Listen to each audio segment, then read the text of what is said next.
Election Commission preparing in full swing to ensure free, fair and credible elections, says Chief Election Commissioner in Rajshahi.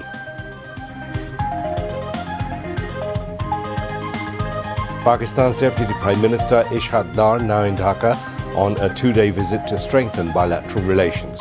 He will participate in several meetings, including with Chief Advisor tomorrow. All looted weapons to be recovered before the elections. Conspiracy to sabotage the vote will not succeed if people are election-oriented, says Home Advisor. Ultimate reform of the state structure yet to be achieved. Need to move forward with specific goals and plans, says BNP Secretary General Mirza Fakhrul. Elections may take place in February or even earlier, but it must be based on the July Charter, says NCP General Secretary.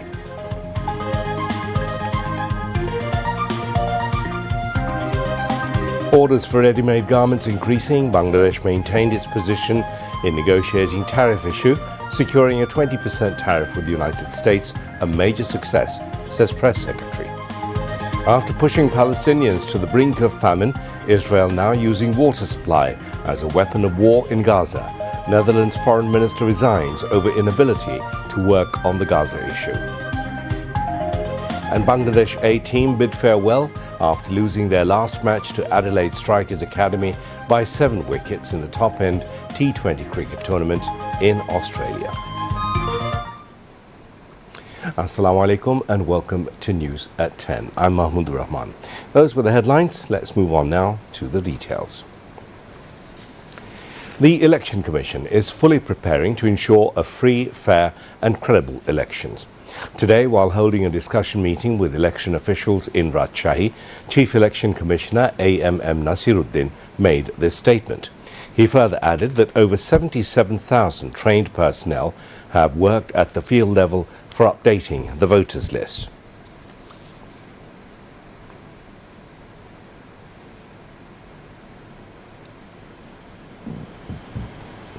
Pakistan's Deputy Prime Minister and Foreign Minister Ishaq Dar arrived in Dhaka this afternoon on a two-day official visit aimed at strengthening bilateral relations.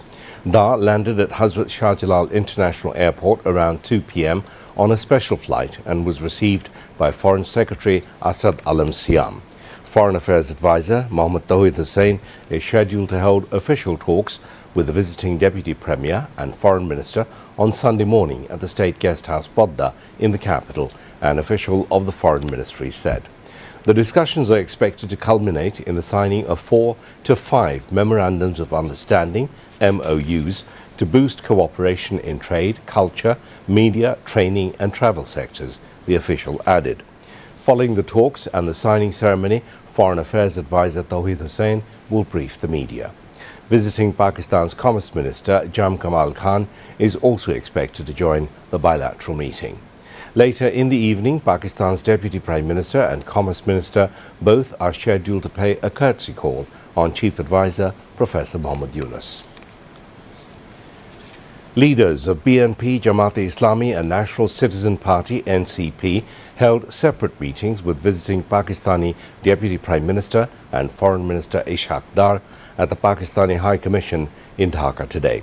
The BNP delegation included standing committee members Abdul Moin Khan, Amir Khosrow Mahmood Chaudhry and Salima Rahman, along with BNP Vice Chairman, Air Vice Marshal retired Altaf Hussain Chaudhry and Organising Secretary Shama Obaid. The Jamaat-e-Islami team was led by Naib-e-Amir Abdullah Muhammad Tahir, while the NCP delegation was headed by its member secretary Akhtar Hussain. During the meetings, the leaders discussed bilateral ties and issues of mutual interest. Ahead of the upcoming national election, Home Advisor, retired Lieutenant General Muhammad Jahangir Alam Chaudhry, has stated that illegal weapons, including those looted during the mass uprising, will be recovered across the country within a short period. He made the remarks this morning in Dhaka after inspecting the Bangladesh Agricultural Development Corporation cold storage, the Central Seed Testing and Processing Centre and Darussalam Police Station in Mirpur today, highlighting that law enforcement agencies are working to prevent illegal arms not just during elections but as a continuous process. the Home Affairs advisor said that all necessary measures have been taken to recover illegal and looted weapons. He further stated that any conspiracy to sabotage the election will be thwarted, and the interim government has taken all necessary preparations for the upcoming election within the announced time frame. BNP Secretary-General Mirza Fakhrul Islam Alamgir has said that the final reform of the state structure has not yet been achieved. He said it is not possible to think that the issues we have struggled for so long will be resolved in an instant. Long-standing injustice and oppression cannot be removed overnight. State reform is not possible without clear ideas, goals, and the sincerity of political parties. He made these remarks today while speaking as the chief guest at a discussion meeting titled "How Well is Social Protection Ensured in the Capital?" Journalist Sohrab Hassan, Ganashanghati Andolon's chief coordinator Zunaid Saki, National Democratic Movement chairman Bobby Hajjaj, former BNP lawmaker Rehana Akhtar Ranu, and economist and Policy Exchange chairman Dr. M. Masroor Riaz, among others, spoke at the discussion. The BNP Secretary-General added that although the mass uprising has ended, the struggle for state reform is underway, and debate and arguments will naturally come in that process.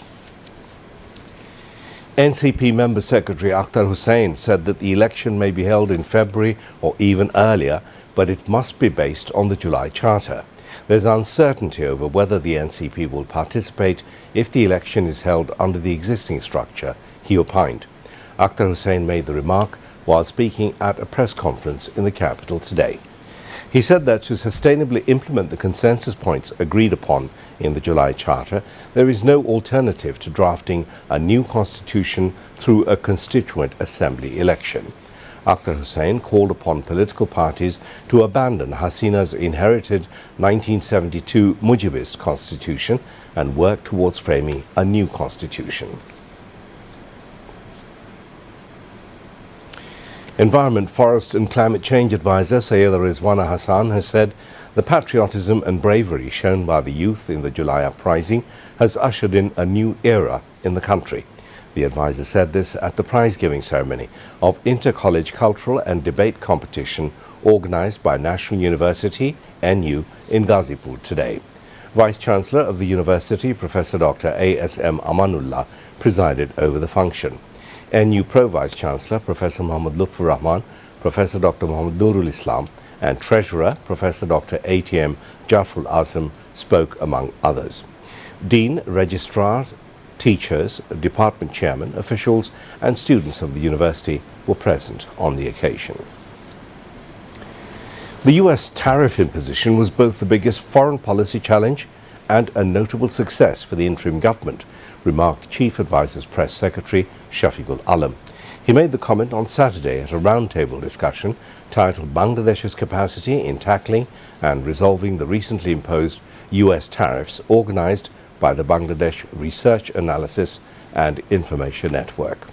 The Press Secretary said that Bangladesh is one of the world's fastest growing economies, and at such a time the U.S. tariffs posed a major challenge for the current government. However, Bangladesh successfully overcame the challenge, he added, crediting the contributions of Dr. Muhammad Yunus, Dr. Khalil Rahman and trade advisor Bashir Ahmed. He highlighted that inflation has fallen, currency stability has improved and reserves have increased. The press secretary further said that the interim government has been working within a short span to boost foreign trade, streamline activities at Chattogram port and implement a one-stop service system. Earlier, speakers at the event discussed various prospects and challenges following the U.S. tariffs. They said that the Trump administration's decision could still change in the future, so bureaucratic and economic strategies must be set to prepare for that. They also stressed the need for Bangladesh to find alternative export destinations. At the same time, they underlined the importance of strengthening social security, improving law and order, and ensuring a stable governance system to attract more foreign investment. Noting that the cost of doing business in Bangladesh has increased, experts said a level playing field must be created for all entrepreneurs. Meanwhile, with tariffs rising on China and India, many importers are turning to Bangladesh. To seize this opportunity, speakers recommended increasing adequate logistical and systematic support. On now to international news.